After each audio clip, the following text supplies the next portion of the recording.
नमस्कार, मी पंजाब डक. आज आहे 25 जून 2026. मी माझ्या शेतामध्ये आणि या ठिकाणी महाराष्ट्रातल्या शेतकऱ्याला अंदाज देणार आहे. सर्वप्रथम शेतकऱ्याला सांगू इच्छितो की शेतकऱ्यांना आज 25 तारखेपासून आणखीन जवळपास 10 जुलैपर्यंत चांगला दररोज भाग बदलत वेगवेगळ्या भागात पाऊस पडणार आहे आणि सर्व शेतकऱ्याची पेरणी होणार आहे, म्हणून हा अंदाज लक्षात यायचा. आता ज्या ज्या भागात पाऊस पडला आहे आणि ज्यांच्या भागामध्ये जमिनीमध्ये इतभर ओल असेल तर तुम्ही तुमचं पेरू शकता. मी देखील आज सकाळी सकाळी कशामुळे आलो की आम्हाला खूप पाऊस झाला, ओल आहे, पण आता ना इथं ट्रॅक्टर चालत नाही, त्याच्यामुळे आम्ही आजचे दिवस पेरणीसाठी थांबवलो.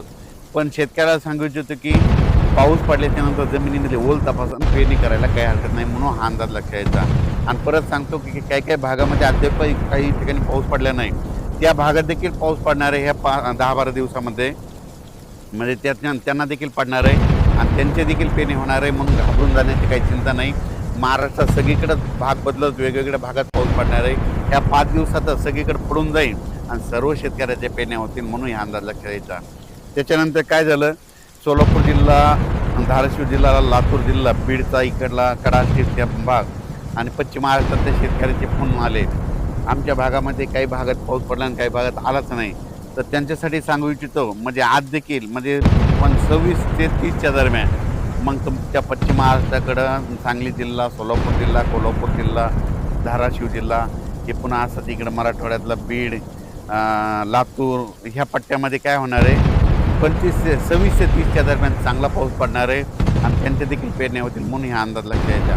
ह्या पावसात जर चांगली ईद बरोबर गेली तर तुम्ही देखील पेरणीचा निर्णय स्वतः घेऊ शकता. त्याच्यानंतर काय झालं, विदर्भात देखील काही भागात खूप पाऊस पडला, काही भाग जरी वंचित राहिला असता तर ह्या 2-4 दिवसामध्ये सगळीकडेच पाऊस पडणार आहे आणि सगळ्या शेतकऱ्याच्या पेरण्या होणार आहे, म्हणून अंदाज लक्षात घ्यायचा. दुष्काळ वगैरे पडणार नाही, म्हणून हे लक्षात घ्यायचं. उत्तर महाराष्ट्राकडे नंदुरबार जिल्हा झालं, धुळे जिल्हा झालं, जळगाव जिल्हा झालं, नाशिक जिल्हा झालं, त्या भागात देखील काय होणार आहे, जरा जास्तच पाऊस पडणार आहे, म्हणून त्यांनी देखील जमिनीची ओल पाहता तुम्ही तुमच्या पेरणीचा निर्णय घ्यायचा. मुंबईला देखील, मुंबई पुणे इकडे देखील काय होणार आहे, म्हणजे जुलैच्या पहिल्या आठवड्यात मुसळधार पाऊस होईल, अतिवृष्टी होणार आहे, म्हणून ही देखील मुंबईच्या जुलैच्या पहिल्या आठवड्यातला अंदाज लक्षात यायचा. जुलैच्या पहिल्या आठवड्यात देखील महाराष्ट्रात काही भागामध्ये काय होणार आहे, ठिकठिकाणी अतिवृष्टी होईल, काही भागात मुसळधार पाऊस होईल, कुठं रिमझिम होईल, म्हणून जुलैच्या पहिल्या आठवड्यात देखील पाऊस पडणार आहे, म्हणून ही देखील सर्व शेतकऱ्यांना अंदाज लक्षात यायचा. तो पाऊस काय होणार आहे, सगळीकडे नाही पडणार, पण काही भागामध्ये जरा जास्तच पडणार आहे. आणि जे ज्या तळ्यामध्ये पाणी आतापर्यंत अद्यापही नाही तर ती पाझर तलाव, त्याच्यामध्ये काय होईल जुलैच्या पहिल्या आठवड्यामध्ये. सांगायचं झालं तर उत्तर महाराष्ट्रामध्ये नंदुरबार जिल्हा, धुळे जिल्हा, जळगाव जिल्हा, नाशिक जिल्हा, अहिल्यानगर, इकडे संगमनेरच्या खाली उदर, पुन्हा निळवंडे धरण त्या परिसरामध्ये कॅचमेंट एरियामध्ये चांगला म्हणजे जुलैच्या पहिल्या आठवड्यात पाऊस पडणार आहे, त्या धरणामध्ये आवक यायला सुरुवात होणार आहे, म्हणून हा अंदाज त्या शेतकऱ्यांना लक्षात यायचा.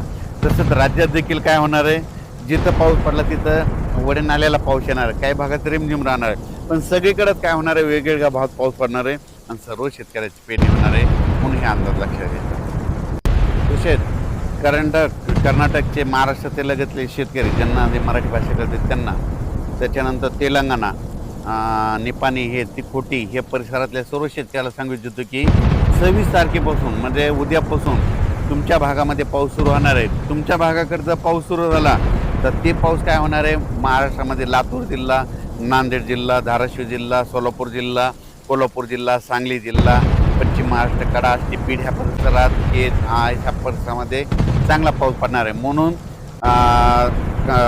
कर्नाटक, तेलंगणा, आंध्र प्रदेश तिकडे काय होणार आहे म्हणजे 26च्या नंतर पाऊस येणार आहे, 26 ते 10च्या दरम्यान तिकडे पाऊस पडेल, त्याच्यामुळे काय होईल तुमच्याकडे पाऊस येणार आहे, म्हणून हे पश्चिम महाराष्ट्रातले सर्व शेतकऱ्यांनी हे देखील अंदाज लक्षात यायचा.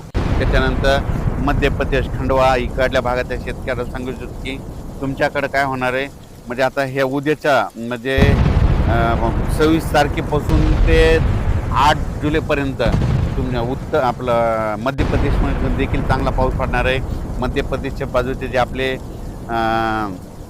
जिल्हे आहेत, बुलढाणा जिल्हा, धुळे जिल्हा, जळगाव जिल्हा, अकोला जिल्हा, अमरावती, वर्धा, नागपूर, भंडारा ह्या पट्ट्यात देखील काय होणार आहे मध्य प्रदेशकडे पाऊस पडेल, त्याच्यामुळे जुलैच्या पहिल्या आठवड्यामध्ये ते आपल्या मध्य प्रदेशच्या बाजूचे जे लगतचे जिल्हे आहेत त्यांना देखील चांगला रिमझिम पाऊस पडणार आहे, म्हणून जुलैच्या पहिल्या आठवड्यात ही देखील त्यांच्यासाठी खास करून आनंदाची बातमी म्हणून या अंदाज लक्षात यायचा. राज्यात मात्र दुष्काळ वगैरे काही पडणार नाही. जमिनीमध्ये ओल असेल तर तुम्ही पेरू शकता, पाहू शकता. हे माझ्या शेतामध्ये आमच्याला खूप पाऊस झाला. आणखीन म्हणजे वारसा देखील नाही, तर आम्ही देखील ना ओल तपासली. ईदभर ओलच्या खाली गेलेली आहे. मग नंतर काय होणार आहे, आज ट्रॅक्टर चालत नाही, मग आज पेरणी करायला सुरुवात केली असती. पाहू शकता ही ओल किती गेलेली आहे. इतकी जर ओल असेल तर पेरणी करायला काही हरकत नाही. की पाहू शकता आणखीन म्हणजे इतकी जर ओळ असली तर पेरणी करायला काय हरकत नाही. शेतकऱ्याला सांगतो पाऊस वगैरे काही थांबणार नाही, वेगवेगळ्या भागात पडणार आहे, पण सगळीकडे पडणार आणि सगळ्यांच्या पेरण्या होणार आहेत. म्हणून ही सर्वप्रथम आनंदाची बातमी असा तुम्हाला सांगू इच्छितो. हे जूनचा 30 जूनपर्यंत सगळ्या महाराष्ट्रात पाऊस पडणार आणि सगळ्यांच्या पेरण्या सुरू होतील. त्याच्यानंतर जुलै महिन्यामध्ये जास्त पाऊस पडणार आहे, त्याच्यामध्ये देखील विखुरलेल्या स्वरूपाचा पाऊस पडल आपण सगळ्याच्या पेरण्या होतील. म्हणून हा अंदाज सर्व शेतकऱ्यांना लक्षात द्यायचा. आणि पाहू शकता की आमच्या शेतामध्ये इतका पाऊस पडलेला आहे आणि अचानक वातावरण झालं तर परत एक निश्चित